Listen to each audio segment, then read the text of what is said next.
El viento cortaba las calles como cuchillas invisibles en aquella fría noche de invierno. Pedro, con los pies descalzos y los labios amoratados, se encogía en una esquina a obscuras, intentando en vano calentarse con un pedazo de cartón.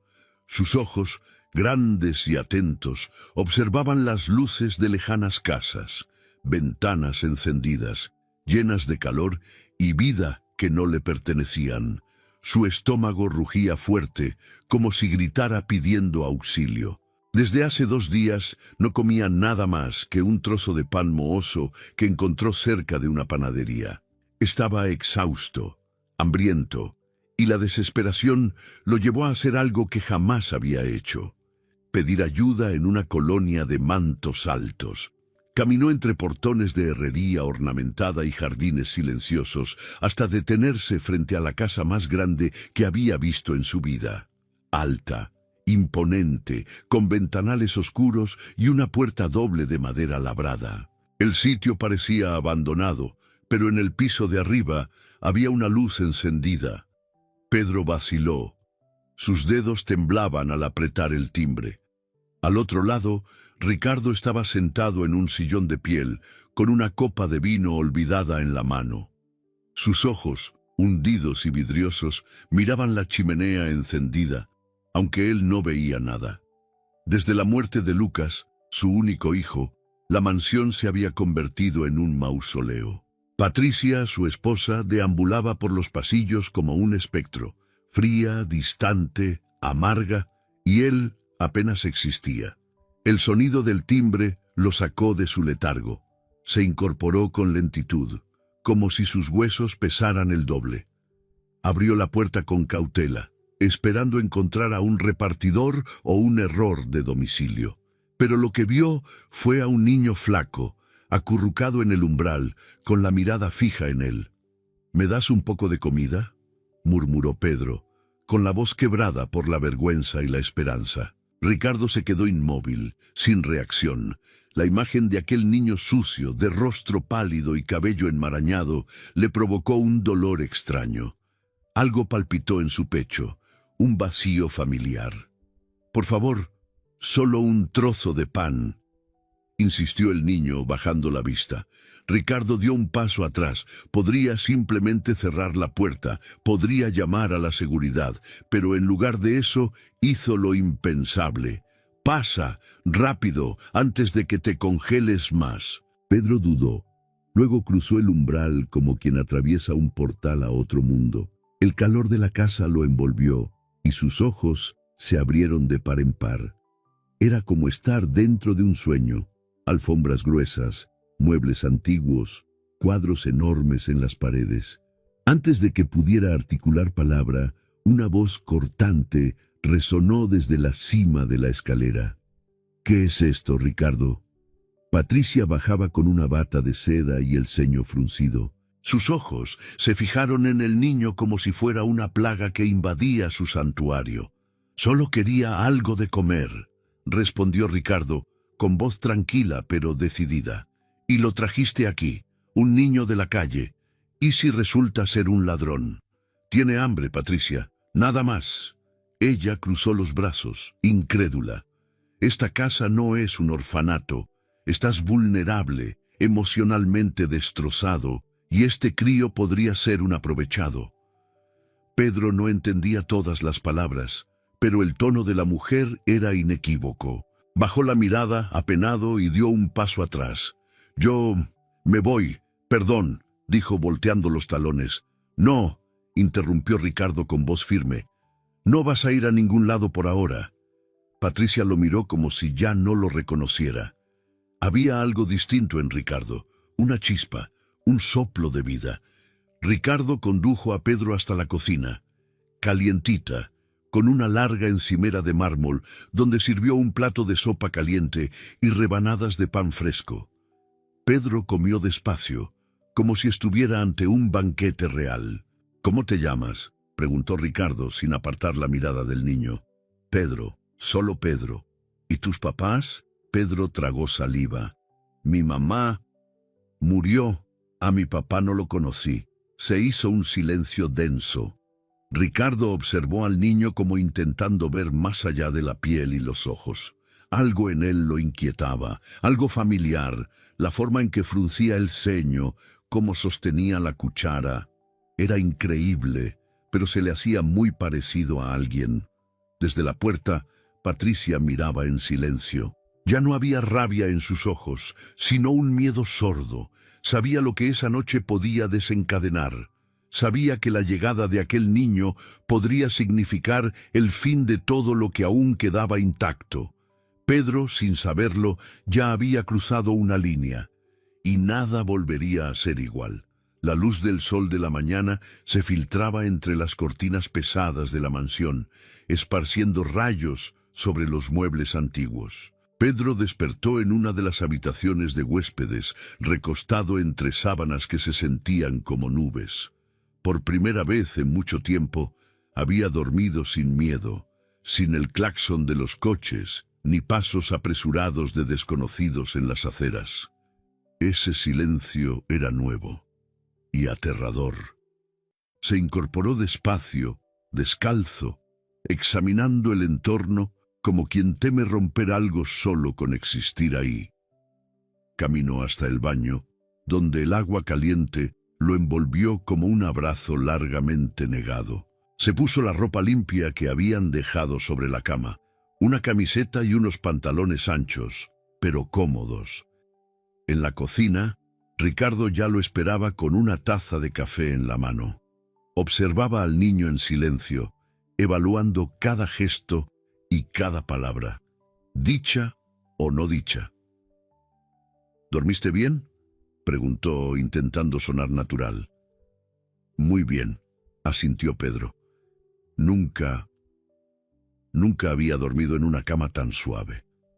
Ricardo esbozó una pequeña sonrisa, un gesto infrecuente en él desde hacía meses. Algo en aquel niño lo desarmaba, como si tirara hilos invisibles de su pasado. Come lo que quieras. El refrigerador es demasiado grande para 2 adultos amargados, dijo, tratando de relajar el ambiente. Pedro se sentó y se dispuso a preparar su plato. Sus modales sorprendieron a Ricardo. Usaba los cubiertos con cuidado, decía «por favor» y «gracias», y esperaba a que el otro terminara de hablar antes de responder. Eso no era común, no para un chico de la calle. ¿Dónde aprendiste todo eso? Pedro se encogió de hombros, tímido. Mi mamá decía que aunque no tuviéramos nada, siempre podíamos tener educación. Ella me enseñó todo. Era limpiadora, pero leía mucho y me contaba historias cada noche. Ricardo escuchó eso como si oyera un eco de otra vida. ¿Cómo se llamaba? Marina. Ricardo se quedó helado. La taza tembló levemente en su mano y el café a punto estuvo de derramarse. ¿Marina? Pedro asintió sin percatarse de la reacción de Ricardo. Era muy guapa, cabello oscuro, ojos tristes. Cuando cayó enferma intentó ocultármelo, pero yo lo supe. Siempre lo supe. Un día simplemente no despertó. Ricardo se levantó de golpe y se acercó a la ventana como si necesitara aire. ¿Tienes alguna foto de ella? No, teníamos una, pero la perdí cuando dormía en la terminal. Alguien se llevó mi mochila.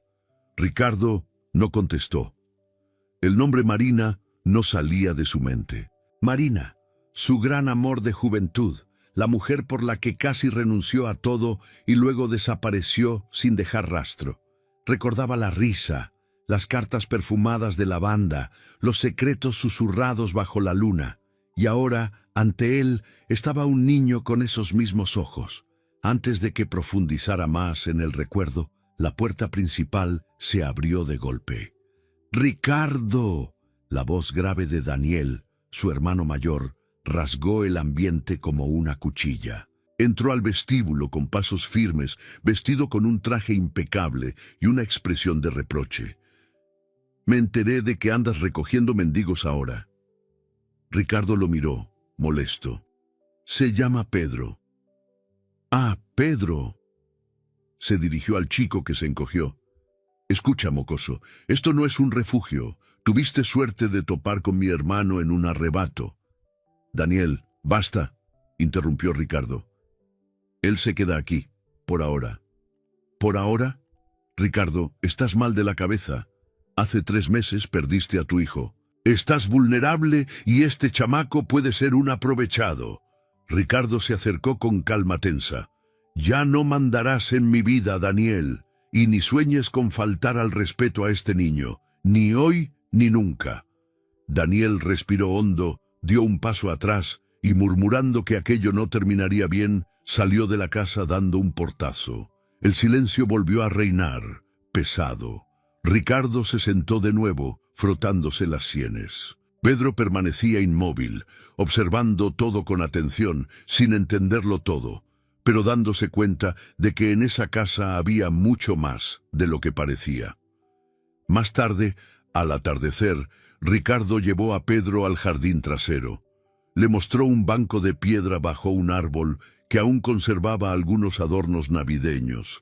Ahí le contó la historia de Lucas, su hijo fallecido en un accidente de coche. Pedro escuchó con respeto, los ojos brillantes.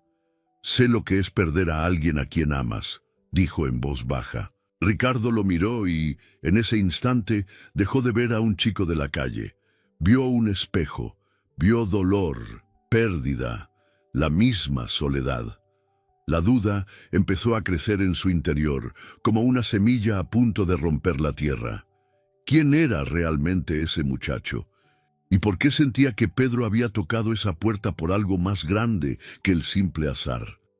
La casa estaba en silencio, pero no en paz. Cada paso de Ricardo por los pasillos antiguos hacía resonar los fantasmas del pasado que él intentaba olvidar y que ahora lo acechaban. Después de escuchar el nombre Marina salir de la boca de Pedro, su mente no halló descanso. Sentía una urgencia nueva en el pecho, como si la vida le estuviera queriendo mostrar algo que él se había negado a ver durante años. En el despacho, Ricardo empezó su búsqueda. Abrió cajas polvorientas, carpetas olvidadas, gavetas con llave. Documentos antiguos, fotos amarillentas, cartas de otros tiempos. Todo parecía irrelevante hasta que, en un sobre escondido bajo el fondo falso de una gaveta, halló una misiva con la caligrafía que conocía demasiado bien. El papel estaba arrugado, pero la tinta aún legible. Decía: «Ricardo, si algún día estás leyendo esto, es porque mi valor flaqueó y el mundo me venció. Estoy embarazada. Me enteré hace pocas semanas y lo primero que pensé fue en contártelo. Pero sucedió algo. Tu hermano vino a verme. Me hizo una propuesta.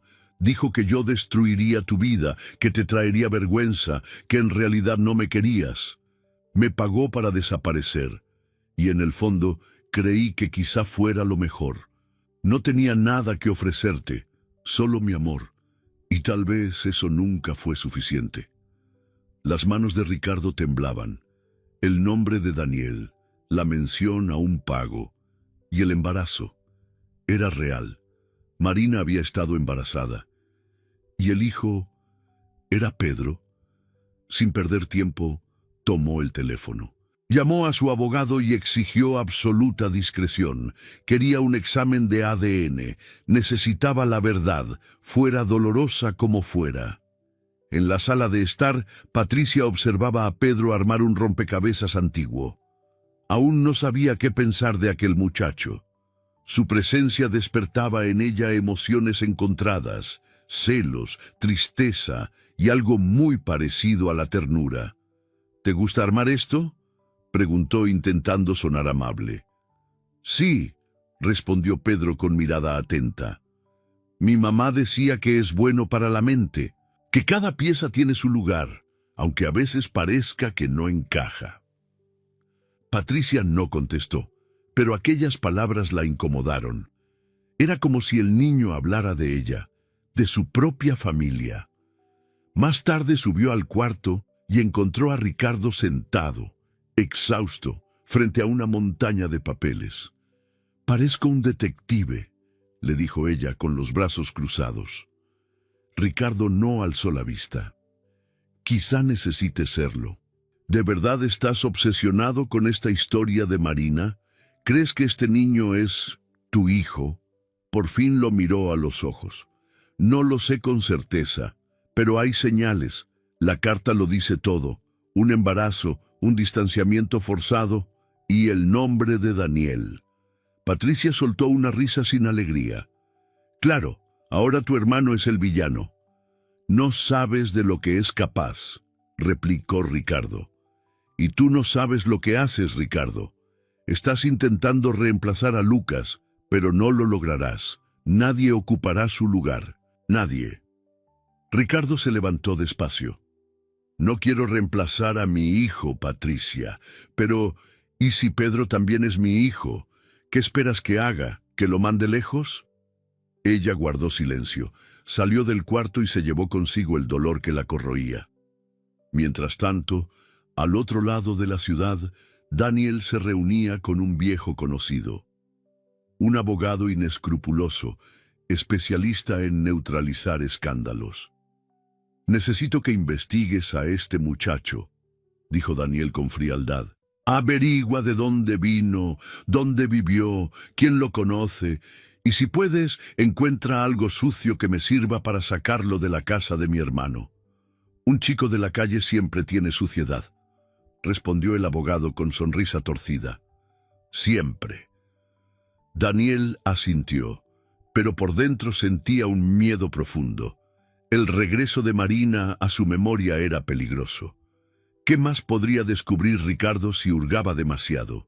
Sabía que esa carta estaba oculta en algún lugar, y si la encontraba, todo estaría perdido. A finales de la semana, Ricardo llevó a Pedro al laboratorio muy discreto. Le explicó al niño que quería resolver una duda importante. Pedro, sin entender del todo, aceptó, aunque con inquietud en los ojos. No quiero irme si eso es lo que vas a descubrir, dijo antes de la extracción de sangre. ¿Y si resulta lo contrario?, respondió Ricardo en tono casi paternal. Pedro bajó la mirada. Entonces tendré miedo de lo que venga después. Ricardo le esbozó una sonrisa melancólica. Bienvenido al club. De vuelta en la mansión, Ricardo esperaba el resultado como quien aguarda una sentencia de vida o muerte. Intentaba mantenerse ocupado, pero no hacía más que escuchar los pasos de Pedro, su risa suave, sus gestos. Cada detalle le reflejaba el pasado. ¿Le habría dado el destino una segunda oportunidad? Y, más aún, ¿la merecía?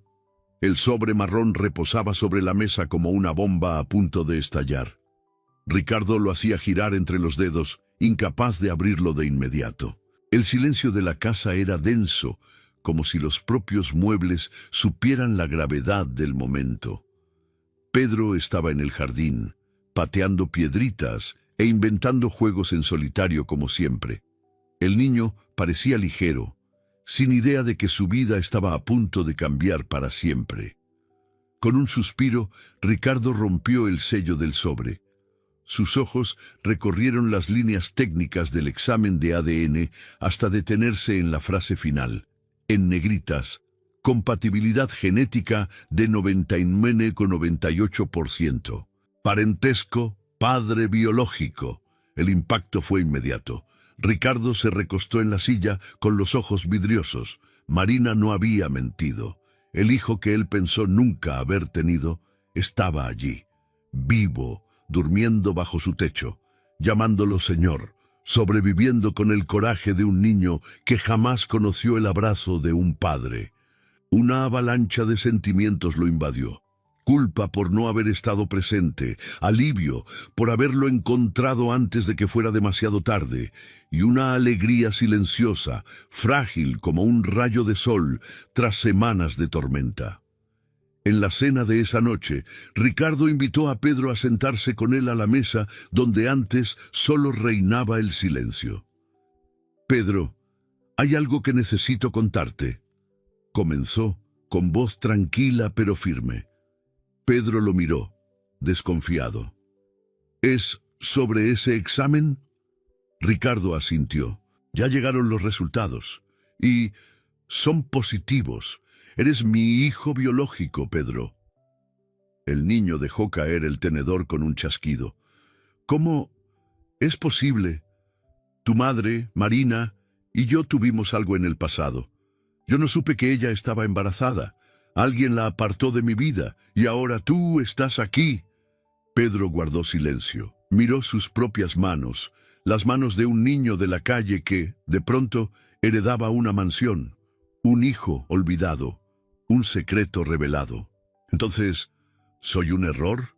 ¿Un secreto?, preguntó con voz entrecortada. No, respondió Ricardo al instante.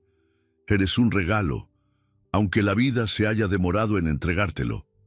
Pedro esbozó una leve sonrisa, pero sus ojos seguían enrojecidos. La herida de años de abandono no sanaría de un día para otro. Pero ahí estaba un nuevo comienzo. Arriba, Patricia lo escuchó todo. Sentada frente al espejo, con una foto antigua de Lucas en las manos, su duelo seguía pesando en los ojos. Aún así, esa noche bajó las escaleras, se sentó junto a Pedro y le alcanzó la fuente de arroz. ¿Te gusta el postre?, preguntó en tono neutral. Pedro asintió, sorprendido. Ella se levantó y trajo un flan. Fue el primer gesto de paz entre ellos.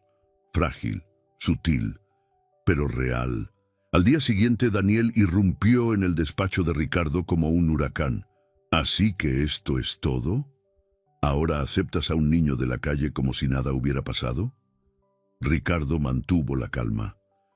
Es mi hijo, Daniel, y será tratado como tal. Estás ciego, ese mocoso te va a arruinar, querrá tu nombre, tu dinero, tu herencia, y cuando pueda, te quitará lo que es tuyo. Lo que es mío ahora también es suyo. Daniel lo fulminó con la mirada, mezcla de ira y pánico. Crees saberlo todo, pero no sabes nada. Ese niño puede traer problemas, puede haber mentido, puede estar manipulado. ¿Y si tu madre te engañó? ¿Y si...? ¡Basta!, vociferó Ricardo por primera vez en años. Marina no mintió. ¿Y si tú tuviste algo que ver en todo esto? Más te vale rezar. Daniel calló, con una chispa de culpa en los ojos. Luego se dio la vuelta y salió, jurando llevar el caso ante la justicia sin piedad. Ricardo sabía lo que le esperaba. Juicios, pesquisas, intentos de Daniel por revocar la custodia, pero estaba listo. Más que nunca, tenía algo, alguien, por quien luchar. Con el paso de los días, Pedro fue ganando confianza. Estudiaba en casa con profesores particulares, leía libros de la biblioteca de la mansión y preguntaba sobre política, ciencia y arte. Patricia, a regañadientes, empezó a unirse a esas charlas. Se sorprendía de la inteligencia y la sensibilidad del niño. Es demasiado listo para alguien que vivió en la calle, comentó una noche. Tuvo una madre extraordinaria, respondió Ricardo. Igual que tú, tuviste un hijo extraordinario. Ella bajó la mirada, con una lágrima rodando por la mejilla. No sé si podré verlo sin recordar a Lucas, pero tal vez algún día pueda verlo más allá de eso. Ricardo le tomó la mano. Solo te pido que lo intentes. En una tarde gris, Pedro entró al cuarto de Ricardo con un dibujo. Era él, Ricardo y Patricia de la mano. De fondo, un árbol florecido y un cielo azul. Aún no sé dibujar bien, dijo tímido, pero así me imagino a nuestra familia. Ricardo lo abrazó con fuerza, y por primera vez desde que Lucas partió, sintió el corazón latir distinto. Vivo. Pedro ya no era solo el hijo perdido, era la esperanza reencontrada. El ambiente en la mansión ya no era de duelo, era de guerra silenciosa. Ricardo pasaba horas en el despacho, revisando documentos, llamando a viejos contactos y tratando de encajar las piezas del rompecabezas que la vida le había entregado con retraso. Pedro, aún adaptándose a la nueva rutina, empezaba a sentir el peso de la historia que lo envolvía. Ahora todos lo miraban diferente. Ya no era solo el muchacho de la calle que pedía pan. Era heredero, hijo, y para algunos, una amenaza. Fue en una mañana lluviosa cuando el timbre sonó inesperadamente. Buenos días, yo necesito hablar con Ricardo Montenegro. Me llamo Lucía. Fui amiga de Marina. Ricardo la escuchó desde la escalera y bajó al instante. El nombre de la madre de Pedro todavía le dolía como un puñal en el pecho. ¿Dijiste Marina?, preguntó al abrir la puerta. Lucía asintió, con la mirada encendida de tristeza. Trabajamos juntas como cuidadoras en casa de una señora en el interior. Me enteré por casualidad de que Pedro está contigo y necesito contarte la verdad. Ricardo la invitó a pasar. Patricia observaba a distancia, con desconfianza. Pedro, desde la puerta de la cocina, escuchaba en silencio. Marina nunca quiso marcharse, comenzó Lucía, sentándose con las manos temblorosas sobre el regazo. Te amaba. Hablaba de ti como de un sueño que salió mal, pero Daniel apareció. Dijo que te protegería de ella, que arruinaría tu carrera, que ya estabas con otra mujer, y le ofreció dinero. Mucho. Ricardo sintió un nudo en el estómago. Aquella confirmación lo estremeció. ¿La compró? Sí, pero no fue solo eso. La amenazó con quitarle al bebé. Dijo que tenía recursos legales, que ella desaparecería o lo lamentaría. Yo vi el miedo en sus ojos. Y vi el dolor cuando aceptó el dinero y se fue. Nunca volvió a sonreír después de ese día. La voz de Lucía se quebró. Pedro salió de la cocina sin hacer ruido y se sentó en el suelo, a los pies de la mujer. Entonces, por eso lloraba de noche, musitó el niño. Decía que no era por mi culpa, que me quería más que a nada. Ricardo se arrodilló a su lado. Y ella te quería, Pedro. Solo no tuvo elección. Lucía entregó un sobre con copias de antiguos registros bancarios, incluido el depósito desde una cuenta empresarial de Daniel. Ricardo reconoció el número al instante, la sociedad fachada que su hermano usaba para manejar fondos secretos de la familia. Esa misma tarde, Ricardo apareció en el despacho de Daniel sin avisar, como una tormenta. Compraste a Marina para que desapareciera. Amenazaste a una mujer embarazada. ¿Por qué? Daniel, detrás de su mesa de caoba, alzó la vista sin inmutarse. Porque estaba protegiendo a la familia. Fue lo que creí correcto. Ella era solo una aventura, Ricardo. Una empleada doméstica. Tú ibas a destruir tu nombre, tu matrimonio. Todo por un capricho. «Ella era la madre de mi hijo», gritó Ricardo golpeando la mesa. «Y tú decidiste por mí, me quitaste el derecho a ser padre». «Hice lo que me convenía», contestó Daniel, impasible. «Prepárate para pagar por ello», dijo Ricardo, dejando los documentos sobre la mesa. «Ya lo entregué todo a mi abogado. Será la justicia quien decida».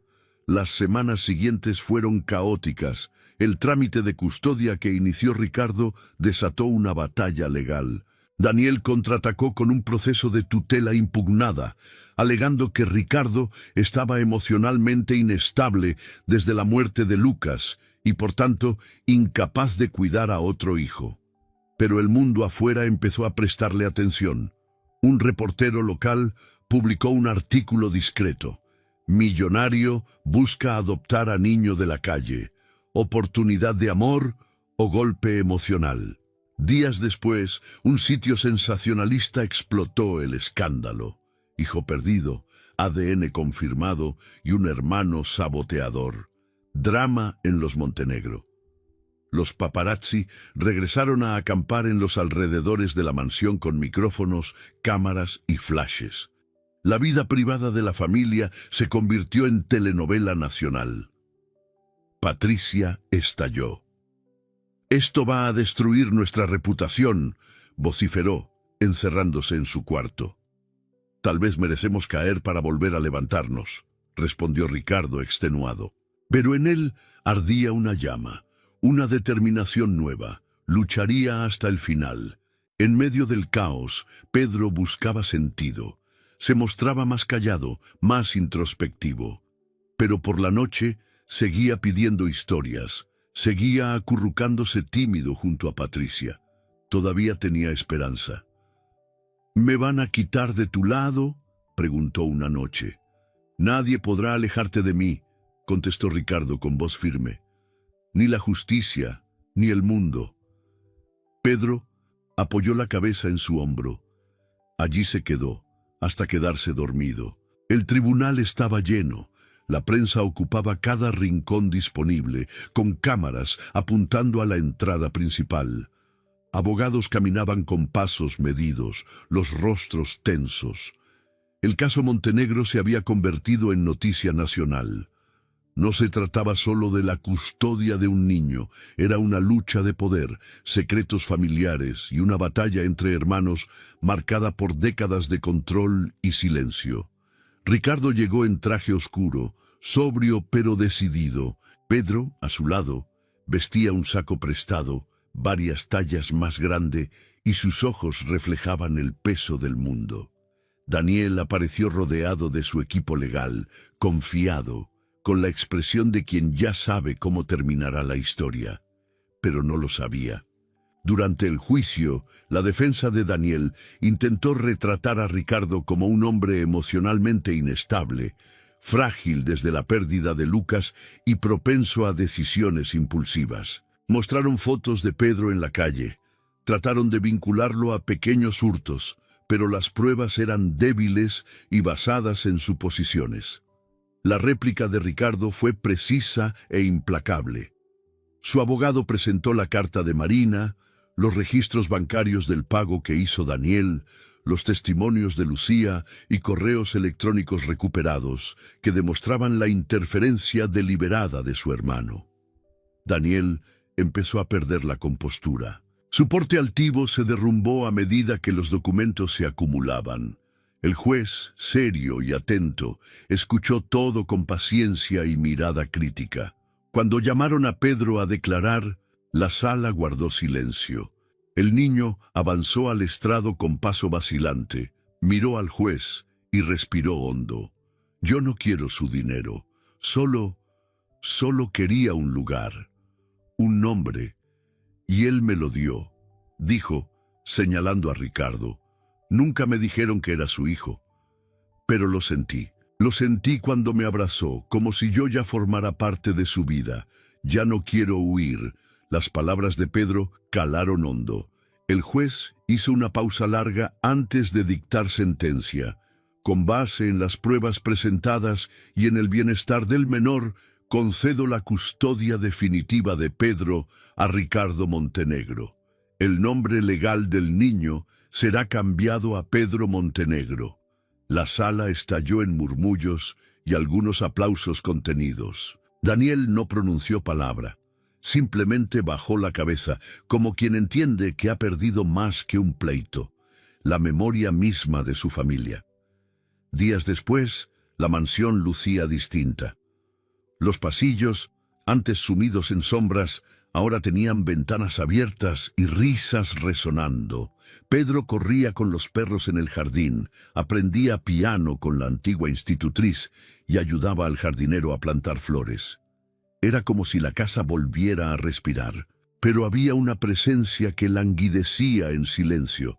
Patricia. La enfermedad que había ocultado durante meses se había agravado. Un cáncer silencioso, descubierto demasiado tarde. Rechazó hospitales y largas pláticas. Solo quiso vivir sus últimos días en casa, cerca de Ricardo y, sorprendentemente, de Pedro. El niño la visitaba todos los días. Llevaba dibujos, cuentos y chistes. Intentaba hacerla reír y a veces lo lograba. «Lo sabes, ¿verdad?», dijo ella una noche con voz débil. «¿Qué me costó aceptarte?». Pedro asintió sin responder. «Pero no eres solo el hijo de Ricardo, eres el hijo que la vida me trajo a mí también, no de mi vientre, pero sí de mi destino». Pedro apretó su mano con lágrimas en los ojos. «Gracias». A la mañana siguiente, Patricia no despertó. Se fue en paz, con el rostro sereno y un sobre reposando sobre la mesita de noche. Más tarde, Ricardo encontró la carta dirigida a Pedro. Pedro, fui egoísta. Traté de guardar mi duelo como un castillo donde nadie podía entrar, pero llegaste tú y lo derrumbaste todo, de la mejor manera. Me hiciste recordar lo que es ver a alguien crecer, soñar, luchar. Quiero que sepas que te vi, de verdad. Vi más allá del dolor y del miedo. Y me vi en ti también. Cuida de tu papá, me va a necesitar. Con todo el cariño y amor que aún tengo, Patricia. Pedro leyó la carta solo, en la habitación que ahora era legalmente suya. Luego, la dobló con cuidado y la guardó en una cajita de madera donde atesoraba sus pocos recuerdos. Una piedra brillante que halló en la calle, una pulsera de cuentas que hizo con Marina y ahora la carta de Patricia. En el funeral, Ricardo caminó junto a Pedro tomándolo de la mano. El cielo estaba nublado, como si el mundo entendiera lo que sucedía. Familiares, empleados, periodistas, todos reunidos, pero la escena era íntima, personal, dolorosa. Pedro colocó una flor sobre el ataúd y levantó la mirada al cielo. «Prometo cuidarlo, ¿vale?», susurró. Y en ese instante, Ricardo supo que, incluso en medio de la pérdida, algo nuevo había nacido. El auditorio de la escuela estaba lleno. Padres, maestros y compañeros de todas las edades ocupaban las sillas, atentos a la pequeña presentación organizada para la Semana de la Valentía. Un escenario sencillo, decorado con carteles coloridos y palabras como fuerza, esperanza y transformación, esperaba a los estudiantes que, uno a uno, subían a compartir sus historias. Tras bambalinas, Pedro acomodaba los papeles que llevaba en la mano. Estaba nervioso, mucho. El corazón le latía con fuerza y las palmas le sudaban. Incluso ahora, con todo lo que había vivido, la idea de exponerse le daba mariposas en el estómago. Pero sabía que debía hacerlo. Tenía que hablar. Tenía que contar la verdad, no solo para él, sino para todos los que, como él alguna vez, creyeron ser invisibles. En la primera fila, Ricardo esperaba elegante con un saco discreto. A su lado estaban Lucía, la amiga de Marina que ahora era una presencia constante, la gobernanta, el jardinero e incluso algunos exempleados que habían vuelto a la mansión. Esa familia improvisada, tan improbable, ahora era real, unida, viva. Cuando llamaron su nombre, Pedro subió al escenario. El silencio fue absoluto y respetuoso. Se plantó frente al micrófono y miró al público. No llevaba papel, no lo necesitaba. «Mi nombre es Pedro Montenegro, y hoy vine a hablar sobre valentía». Se escuchó un murmullo. Algunos ya conocían su historia, otros escuchaban atentos. La valentía no es no sentir miedo. La valentía es seguir adelante, aun cuando el miedo se sienta a tu lado. Nací en un mundo donde cada esquina era un peligro, donde un plato de comida era un milagro, donde mi mamá convertía lo imposible en algo cotidiano. Ella me enseñó a ser fuerte y luego se fue. Pedro hizo una pausa. Ricardo, con los ojos vidriosos, cruzó los brazos para contener la emoción.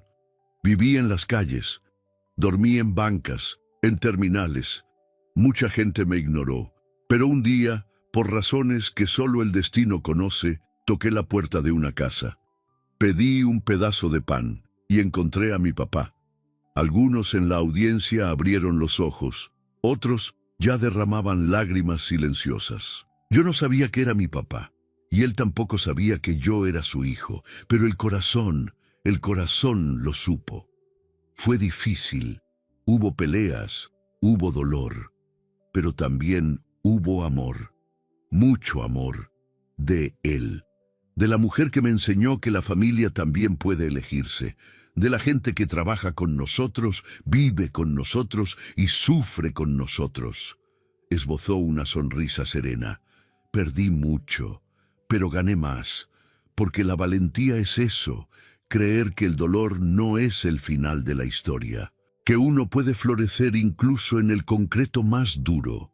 El auditorio guardó silencio absoluto. Pedro respiró hondo y cerró. Si tienes miedo, sigue con miedo, porque a veces el amor está justo atrás de la siguiente puerta. Por un segundo el tiempo pareció detenerse, y luego, como un trueno suave, los aplausos estallaron, primero tímidos, luego cálidos, hasta inundar el lugar como una ola.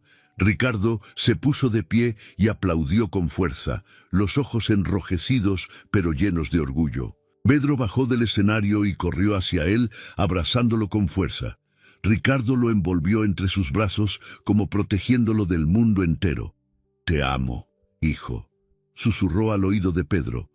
«Yo también te amo, papá», respondió él. Esa noche, la mansión Montenegro estaba iluminada. Cada ventana encendida, cada carcajada recorriendo los pasillos. Había música suave, olor a comida casera y nuevas fotos colgando en las paredes. Pedro y Ricardo bailaban torpemente en la sala junto con todos los demás. Era una pequeña fiesta improvisada, pero nadie deseaba más que aquello. La vieja tristeza, los silencios interminables y los fantasmas se habían ido. En su lugar sonaba la vida, el calor de una nueva historia. En el despacho, sobre la estantería, había ahora 2 fotos lado a lado. Lucas sonriendo en una playa y Pedro con un libro en la mano, los ojos brillando de curiosidad. 2 hijos, 2 historias, 2 amores. Más tarde Pedro subió a su cuarto. En el escritorio encontró la caja con sus pocos y ahora preciados tesoros. Sacó la carta de Patricia, la leyó despacio y sonrió. Luego miró por la ventana. El cielo estaba estrellado. La ciudad dormía en paz. Espero que hayas disfrutado de la historia de hoy. Si te gustó, suscríbete al canal para no perderte más historias como esta. Dale like y comenta abajo qué te pareció la historia. Nos vemos en el próximo video.